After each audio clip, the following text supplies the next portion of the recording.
sound. Now, Ammonoosuc means little fishing place or good fishing place. Now, I do want to warn you folks, once we get across this bridge, Andy's going to hit top speed, so hold on to your hats. Again, everybody should be seated. We're not at top speed yet.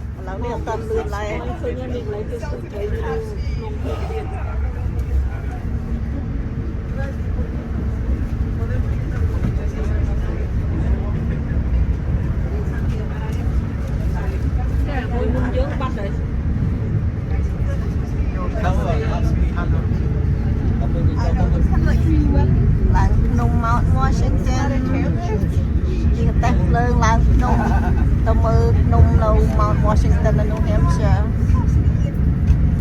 មកដល់មកពីនោះថ្ងៃរះល្អមកដល់នេះធ្លាក់ទឹកកក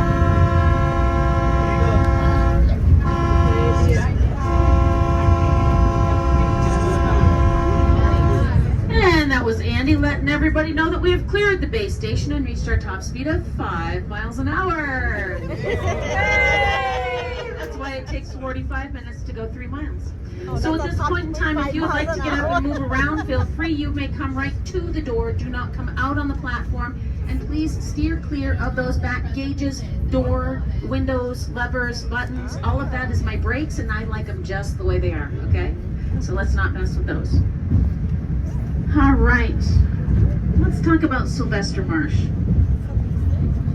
Sylvester Marsh is the man who created the Cog Railway. Now, Sylvester Marsh grew up in a small farming community just south of here called Campton, New Hampshire. Now, he was the 9th of 11 children, and he was born in 1803. Now, they grew up a subsistence lifestyle. They harvested, gathered, grew everything that they needed to maintain their lives. Now, when he got to be about 20 years of age, he decided he was going to walk down to Boston and get a job down there. So he walked the 150 miles in 3 days. Now, once he got down there, he worked for a farmer for a few seasons, and he made $12 a month. Now, after, oh, look, there's a moose right over there. Meatpacking industry there, down in Boston. And after a few seasons or years of that, he decided, you know, I'm going to head out west, because a lot of people were heading out west at that point in time. So he packed his bags at the Erie Canal, and then he walked west. Now, he traveled for a solid month, but he only made it as far as Chicago. That was it. So, in Chicago, industry out there, and he also created a way to dry grain so it could be shipped all throughout the world.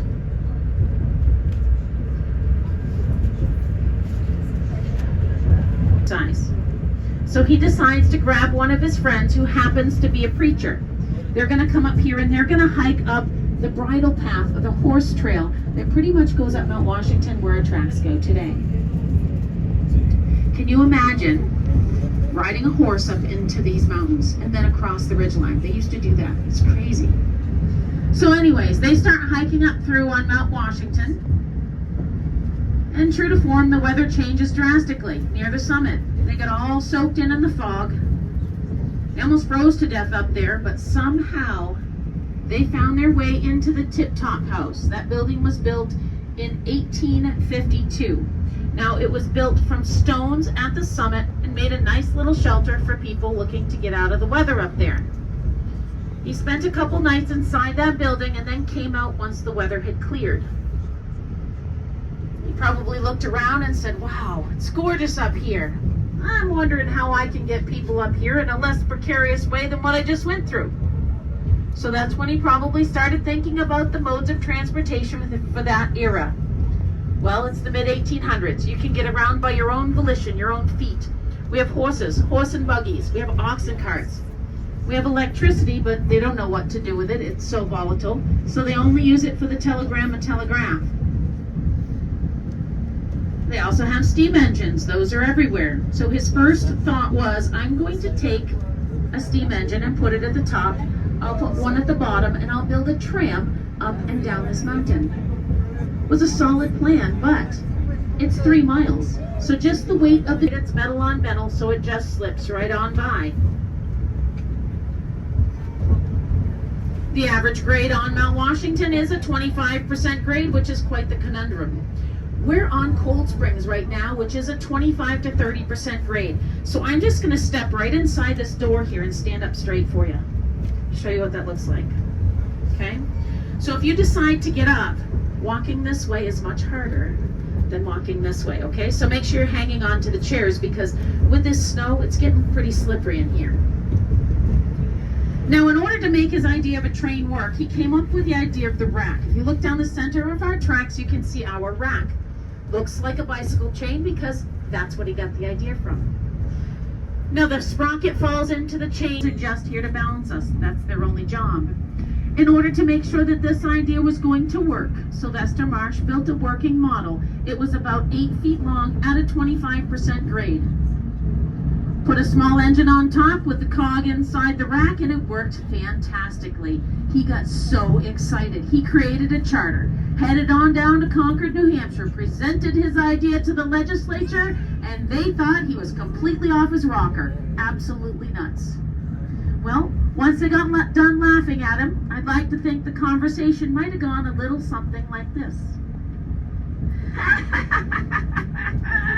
This fool thinks he's gonna build a train up a mountain. But you know what? That's never gonna happen. But he's not asking for one dime, not one penny. So let's let him run this fool's errand on his own dime, and we'll grant him the charter. But before we do, why don't we add an amendment that states that he can build this railway all the way to the moon, because that's about as likely to happen as well.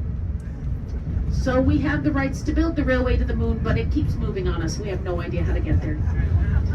We also had the rights to go over to Mount Lafayette, but I don't think that's going to happen as well. We did make it to the summit, though. Actually took Sylvester Marsh about 9 years to build the railway. That's because there was a little thing in there called the Civil War. And he had to find some investors, because although he was a rich man, he was not rich enough to fund this whole endeavor. Now, the whopping price of the completion of the cog railway was $134,000. That's a lot of money back then. You think he was making $12 a month back in the early 1800s. This is mid-1800s now.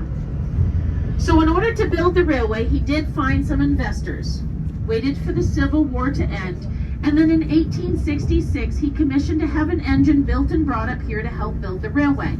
That engine had a vertical boiler. Drag it the 25 miles here, build a forge, put it back together, and they used that engine and about 300 Civil War veterans to build the cog railway from 1866 to 1869. Now, as the years went on, Hero became known as Peppasass. How Peppasass?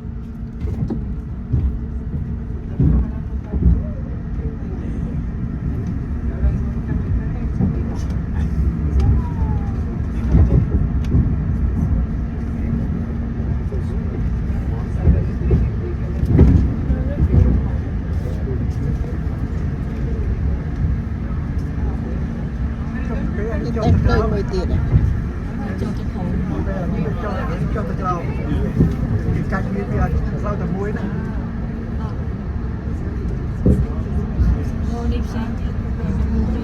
Cho từ mình. Không ai mà chơi, đi mà hai mong ưa ly mong vậy. Nè, đi cái tờ lạp tàu mình. Now, if you want to see Peppasass, that is just below our arches, down below as you're leaving the parking area, okay? It is on a trailer on the right-hand side, so feel free to check it out. You can get out, walk around, but do not climb on it, okay? We want to preserve it for future generations. Whew, we just hit a thermal climb. I gotta get my jacket on.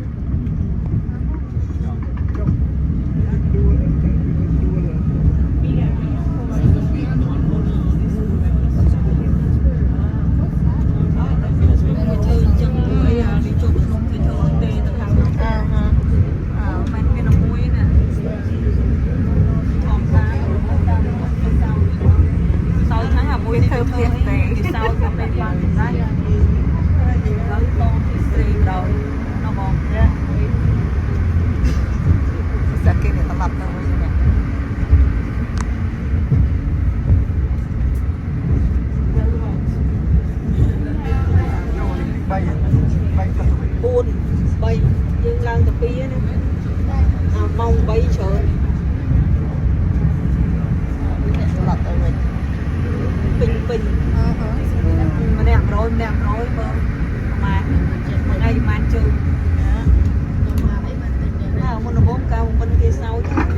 វាធ្វើអីស្ងួតចឹងពេលឥឡូវតកូនតឥឡូវតកូនតចៅនេះត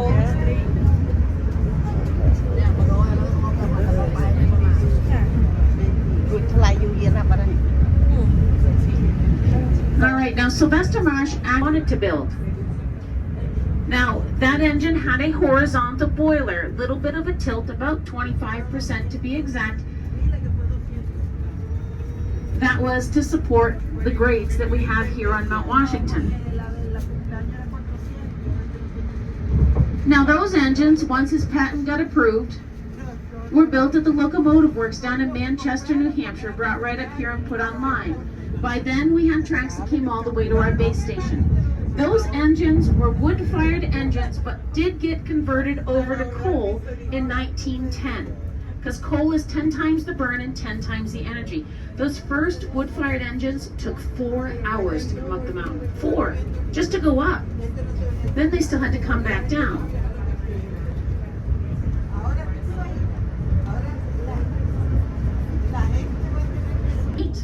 It ran so well, they built the 2 and the 3 side by side the next year. It was great. We have 7 engines online now today. They're in the process of building the 8. All of our diesel engines are built right here on premise.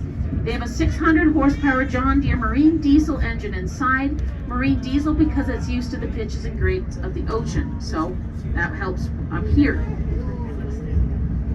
Now they have 4 cogs underneath them. The 2 big cogs bring us up and down the mountain, and those 2 smaller cogs, well, those are attached to our brakes. But we don't really use those because we have a hydrostatic engine. Now we burn between 15 and 20 gallons of diesel per trip. Less than a gallon is the ride down. It's because the engine kind of, before we had these, they started redoing them in 2002. It used to be our job as the brakeman to hop out, move the 9 pieces of switch by hand. They weighed 25 to 200 pounds apiece. Then we had to hop back on before our engineer left without us. So I really do like these electric switches. មើលសិតតកកនេះតកកធ្លាក់លើផ្ទះគេធ្វើនៅលើភ្នំគេធ្វើផ្អៀងមួយតកកច្រើនស្អាតនៅលើដើម Christmas tree តិចដងតិចណាមួយសិនតែយើងចូលលេង4ថ្ងៃហើយ3ថ្ងៃមិនតែផ្លេចអីមិន3ថ្ងៃ4ថ្ងៃគាត់ចូលទៅ4ថ្ងៃ You're seeing we're getting quite a bit of snow up here, aren't we? Yeah, a lot of snow. I checked earlier this morning, they had a couple new inches of snow last night at the summit, so if anybody's wanting to have a snowball fight, it might be a possibility. Now, think about those first trains that took 4 hours to come up the mountain. On a day like today, you'd be in a coach. Not like this, though. By the way, we're back at top speed. We don't have another switch until the summit. So again, if you need to get up, feel free to walk around. Just make sure you stay inside the coach, okay? Now, those first coaches were flatbeds with buggy seats. That's it, folks. You'd be about 2 hours into your ride up. 2 hours in on a flatbed with buggy seats, trying to stay warm. So ahead of us on the tracks, there will be a building coming up on the right-hand side. That building is called our halfway house. It's a level building, and it's at 4,500 feet, which is about halfway up our tracks, not up in elevation. Now this halfway house had a little boardwalk that you could walk out on, go inside, get out of the elements, grab a blanket, warm up, and come back out, get back on the coach, and then continue on your way. After a while, they decided that they wanted to put something over the top of this open coach to keep the rain off people. So they built an oiled canvas, pretty much how our roof looks today. But rain does not come down on Mount Washington, it comes sideways. So then they ended up with half walls and then the coaches like what we have today. This is one of our newest coaches. You guys are pretty spoiled today. So here's our halfway house. Check out the reflections as you drive by. This building is level. Prime example of how steep of an angle we are at. Now I did state that all of our engines are built right here on premise. So are our coaches. Every time we build an engine, we build a coach. Each one takes about a year to build. No 2 coaches look the same. The guys do phenomenal woodwork, and they put a little bit of their character into each coach. Now the engines, the diesel engines, like I said, we have 7 of them, and the names of them, the first 5 have indigenous names. We have the Wotonanatasis, the number 1, and the Metallic, the number 5, which we're on today. Those are named after native chiefs who helped to keep the peace between the Anglo-Americans and the local tribes. We also have the Abenaki and Algonquin. Those are the 2 and the 3. The Algonquins were the local tribes in the northeast area. Abenakis are a subset of those tribes, and pretty much in northern New Hampshire, Vermont, Maine, and up into Canada and Quebec area. Now the number 4 was named Ajokoshok. Ajokoshok means abode of the Great Spirit because the tribal people here believed that a Great Spirit lived up here in these mountains, and if you dared to hike up into the mountains, you would anger that Great Spirit, and the punishment would be death. Well, as we know now, we have 3 major weather systems and several minor weather systems that converge around our mountains up here in the White Mountains and give us some of the world's worst weather. Blew the old record right out of the water. It was negative 71. Had somebody this summer ask me how you dressed for that. I said, in your pajamas, you stay inside. You're not going out in that. That's too cold. Now, we've only come up about 200 feet from that halfway house, but look at how much the trees have changed. Because we had those major weather systems, our 2,725 feet, we are entering Jacob's Ladder right now, the steepest part of our tracks. This is 300 feet long, 30 feet down, and has a 30% curve. It's a 37.4, because on the left-hand side, that's about a 2,000 foot drop down into Burt Ravine over there. Wow. But over here, it's only about 3 feet. It's not that bad at all. We're in the clouds. Yeah, we're in the cloud. We're looking down, you guys. Looking down,មើលទៅក្រោមមកចោតមែនទេមើលអត់ឃើញហ្នឹងអូយនេះបដើរឡើងមកហើយមើលទៅក្រោមមើលមិនឃើញហ្នឹងនៅលើភ្នំហ្នឹងងឹតសស្ពកមើលឃើញសោះ